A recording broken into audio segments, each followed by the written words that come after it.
Hey parents, I have a video that I want you to watch, and it's going to be right after this. So there is a lady named Jen Gomez, and she spent 10 years in prison. She has a really amazing story. Please go to her channel, like and subscribe. She explains why she went to prison. It's great. But she did a video, and it's called 5 Things I Never Let My Child Do. And she met a lot of people in prison, talked to a lot of people about different crimes. And guys, she breaks this down, and you need to listen to her. She reminds me of back in the day when you had that grandmother, you had those old school parents. It's like, you're not spending the night at anybody's house. Or you said, hey, such and such parent is cooking dinner tonight. Can I go over there and eat? And he's like, we got food at home. You're not going over there to eat. She breaks this down, guys, to a T of why you should not trust people with your children. Now, this is not to provoke fear. This is just to use wisdom, just so you can be aware. She does say some things in this video that parents may say, well, you know what, I don't have any choice but to do that. And that's fine. Nobody's getting on you or anything like that. But this is to bring awareness so that if you do have to take your kids to daycare, or you do have to have other people watching your children, take precautions. Don't be in fear or anything like that. That's not what the videos are for. This is for awareness, so parents can know what's going on, because I know a lot of parents are oblivious to things that's going on. Certain professions that I've been in, I've heard a lot of these stories, and this woman is spot on. So Jen Gomez, I appreciate you for this video. I'm going to put it up if that's okay. And guys, I'm actually just going to play the whole video because there's so many gold nuggets in this video that I just want you to be aware and listen to. All right, I'm Regina Long with Not So Perfect Parenting. Here's the video. 5 things I would never let my child do after being in prison for 10 years because of the insane people that I saw. I mean, these people really exist. And also the way that the judicial system can work against a parent who really didn't harm their child intentionally. So here they are. Number 1, I would not let my child, and I know some of you guys can't help this, okay? You got to do what you got to do. I get it. But I would not want my child to be in a daycare or a preschool or any kind of place until they can communicate well, until they can speak and let me know if something is wrong, until I am confident that, honey, they can come up and say, so-and-so is hurting me or whatever. Because I saw a lot of people in prison, you guys, who worked in daycares or in preschool or in day centers, you know, even at like people's jobs and stuff. They had like little day center, and these people would work there and target these places because they wanted to be around children and hurt them. So yeah, if my kid can't talk and tell me what the heck's going down, they're not going to be going anywhere if I can help it. Okay. I know some people can't, but Number 2, I am not letting you watch my child babysit. I don't care if it's babysit for 10 minutes or 4 hours or overnight. Like, it doesn't matter. I'm not letting you babysit my child unless, and this goes for family members too, okay? Unless you have children of your own. I have seen you interact with those children. I have seen those children flourish and be safe and healthy under your watch, because a lot of people who have sick intentions and be right in your family and close to you and your best friend, people that you went to high school with and you've known your entire life, they will grow up with a little sickness in their mind, and they will target the kids that are the closest to them. And that's the ones that they know, the people that they've known their whole life, their family members. It's their children. And they will get those kids in their care and babysit them, and they will abuse them, and they will do things to them, and they will hurt them. And you will not know about it until years later when the damage is done. Okay. These people may not have been sick in the mind and the head when you knew them, when you guys were 12, but now they're in their 20s and 30s and 40s, and they're sickos, and you don't even know it. And the closest, most accessible children to them are yours because they can get to them easily. I talked to people in prison, and I asked questions, and I want to know what these sickos think. A lot of people who had abused their sister's kids, their neighbor's kids, their best friends since they were in middle school's kids, their cousins' kids. The closest people to you will hurt your kids if they do not have kids of their own, and you have not seen them literally take care of those children in a good, healthy, productive way for a couple years. Don't do it. Take that baby with you wherever you got to go. If you're embarrassed because the baby's screaming or fussy or tired or whatever, chalk it up. It's better to be safe than sorry. Do not trust people with your child so easily just because you've known them for a lot of years. And not to mention, do you know how many women I saw in prison, and even men, like the boyfriend and the girlfriend, someone would drop the kid off with them because they were good friends of the parents, but they didn't realize how overwhelming a crying baby can be. And they have a fit of rage because the kid won't stop crying. They explode, and now the child is okay. So if you don't have experience with children of your own, and I've seen you with those children, you're not watching mine. My baby's not going to be the test dummy. Okay. My toddler, my 8-year-old, it doesn't matter. They're not going to be the crash test dummy for you to babysit. No, ma'am. No, sir. No, thank you. Number 3. And I know that you guys are probably going to disagree. And to be fair, I wasn't home when my son was this age, so I don't really know how it feels to have a baby and want them to sleep in the bed with you. But because of the women that I saw in prison who were there for years because they put their baby in their bed and they either rolled over on their baby and did not, feel their child under them, because the baby suffocated on a pillow or a blanket that got, stuck on their face because something got caught around their neck. It doesn't matter what the situation is. Put that bassinet as close as you need to by that bed, but do not put your baby, your toddler, even like your 4, 5, 6-year-old in your bed with you. Because if something happens to them and they get injured, the first thing they're going to do is they're going to run you down to see if you have any drugs or alcohol in your system. And God forbid you had 2 glasses of wine the night before, they're going to rope you off. They're going to charge you and they're going to put you in the prison because they're going to say that this was neglect and that had you not had those 2 glasses of wine, you wouldn't have rolled over on your baby. I saw many a women in there who had genuinely, some of them I believe based on the story in the media and everything else, like it was public opinion pretty much that it was a legit accident. Some of them aren't. Some of them are high as a kite and not paying attention and roll over on their baby. Overall, it can be a genuine accident. And at the very least, you will still get neglect charges because you had the baby in the bed with you and you're just not supposed to do that. They're supposed to be in their own little safe space. And there's a reason for that. So even though you might think it will never happen to you, do not, under any circumstances, put the baby in the bed with you or accidentally fall asleep as a new parent with the baby on your chest in the bed. Because if something happens, God forbid, the guilt that you're going to carry for life, not to mention the prison sentence that's going to come behind it, is going to be unbearable. Okay. It really happens. Number 4, you guys know this one all too well. We talk about it all the time, but sleepovers. I mean, this is given. Sleepovers. Your child is not going to miss out on anything. Let them stay as late as they want. Let them go for breakfast in the morning. Do your part to be, inconvenienced and have to pick them up late and drive them over there early, whatever. But I can tell you that most of the crimes, whether they were abusive in the nasty kind of way or whether they were just abusive, I saw that most of it happened at night after hours when the rest of the family is asleep. There are people that will even go as far as to put substances in drinks and food. That way they can be more vulnerable while they're sleeping to these nasty, sick adults, okay, who live in this house. No adult is going to show you their nastiest ways and their sickest thoughts. So you're not going to see these things and you're not going to know these things and you're not even going to sense it because they put on this really nice face, okay? You are best off not allowing your child to sleep over, whether they are 5 years old or whether they are 15 years old. Okay. Don't do it.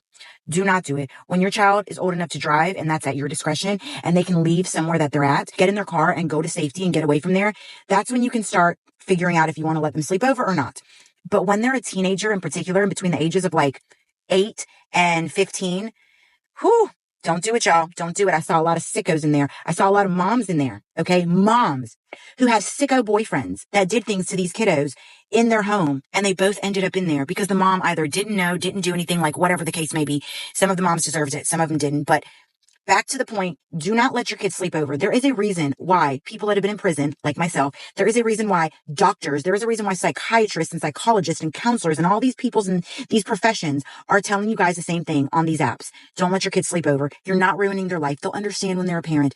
You're not hindering or holding them back. That one night of fun can lead to a lifetime of trauma and hurt. You're not going to win Worst Parent of the Year award because you said no to the sleepover, and they'll get over it and they'll love you for it when they're 20. Okay. So this one's going to piggyback off of the last one. It's an insane story. And obviously the reason for not wanting anyone to prepare your child's meals or bottles or anything else is not only because of the common sense, they could put substances in there and, later do something to your child when they're incapacitated or vulnerable, but it's also because of this right here. Some never even think of, but it can happen. It did happen. There was a girl in prison with me. Okay. She got 13 years. She got released at the 7-year mark because she was found, it was overturned. It was found that she wasn't guilty, but it took 7 years. She was in there for 7 years behind this crazy situation. She let her child, okay, I don't remember how old her child was. She was young. She was like 5, 6, something around there. She let her child go to a neighbor's house to play.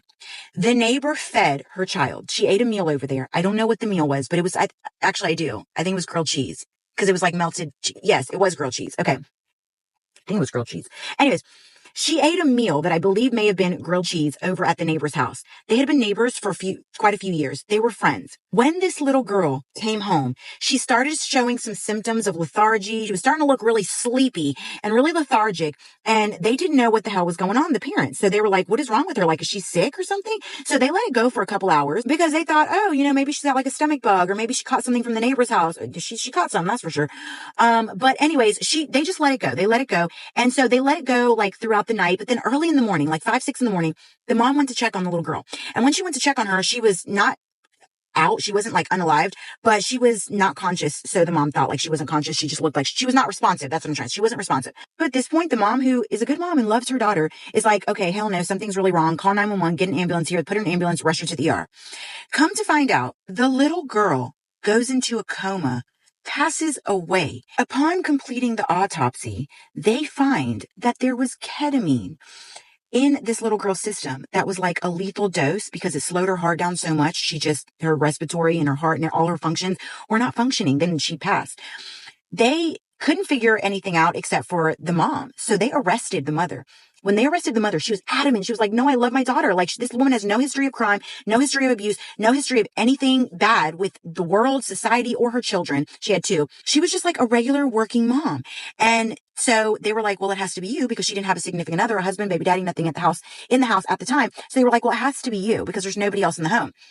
This woman got sentenced to 13 years because they thought, okay, we're going to convict her of second degree instead of first degree unaliving. And maybe it was unintentional, something or other. I don't know every detail of the plea and whatever, because she took a plea deal of 13 years so that, because she didn't if not, she would have gone to trial and she would have gotten life if she would have been found guilty. And she would have been found guilty because she was the last person in the care of the child. I mean, this kid didn't go out and buy Special K on her own and come home and OD on it. So she took the 13 years. 7 years in, okay? 7 years into this innocent woman's sentence, the freaking neighbor, thank God, walks into a police station and is angry with her now ex-husband. Her ex-husband and her are the neighbors of the woman who's sitting in prison. She lets them know that her ex-husband worked at a veterinary clinic and that they had that medication, which is I think it's for animals, for cats or something, or horses. I don't know. But anyways, it's some kind of sedative for animals. And this sedative was in their home because her and her husband used to take it recreationally and he was stealing from the vet clinic. And he ended up getting fired from the vet clinic for this, but they never prosecuted or pursued charges. Her and him are now getting a divorce. He's cheated. She's pissed. And she's letting him know that he was the one stealing and she thought she was going to get him. He has no idea how on earth the little girl got it. But what she did notice was that her kids had the packaging that a lot of it was in when she was cooking for them. And she thought maybe some of it might have gotten in the food. And they might have sprinkled it in the food, like thinking it was seasoning, because her kids were also very, very lethargic that night as well. She basically just thought that that's maybe what would have happened. And it made a whole sense. She thought she was just going to get the husband in trouble and he was just going to get some time, but that's not what happened. She ended up getting some time too. And it wasn't like life or anything because of the fact that nobody was intentionally trying to hurt anybody, but they had this substance in their house. And anyways, the point to all this is you don't know what's going on in somebody else's home. You don't know what they're doing. You don't know what they have. You don't know what's going on. And if something happens to your child because they ate a meal at somebody else's house and you're not even thinking that that's what could happen. You're the last one that they're around. They're in your care. Honey, you're going down. Somebody has to be blamed for it. Somebody is going to be accountable for what happened. And if nobody's standing up and you're the one that's with your kid and you're the caregiver, it's going to be you. This lady did 7 years on the house for nothing. She did nothing wrong and lost her child at the same time and lost custody of her other baby at the same time and didn't get to see that baby for 7 years or raise that baby. I couldn't even imagine the pain this woman went through. I couldn't. So for that very reason and that story right there, I will not allow my child to eat meals at somebody else's home. You come home, baby, and you eat, and then you go right back out and play. I don't care. I don't care how nice the neighbor seems. I don't care. It could be an accident. I'm not getting roped off and I'm not losing you behind an accident that I can't even explain our way out of. Okay? No, not happening. No. Keep your kids safe. Keep yourself out of prison. Don't let them eat meals at anybody else's home for any reason. So there you have it, you guys. Those are the things, as someone who did 10 years in the largest female prison in the United States of America and the highest maximum security prison in the state of Florida for females, seeing all the creepos, crazies, weirdos, and sickos that I saw, and seeing how the judicial system is not going to work to help you figure it out if something goes crazy and you're actually innocent, I would not do these 5 things or allow these 5 things to be done to my child if I can help it. Okay. I love you guys. I will see you on the next one. Please don't forget to do all the things, like, subscribe, hit the heart, follow, comment, whatever, engage. Engagement is really what helps. And it's free, but it honestly helps. So it's just a very free way for you guys to show support and love. And I can't thank you guys enough. Okay. I don't know why I keep shifting in this weird ass way, but I love y'all. We'll see y'all next one.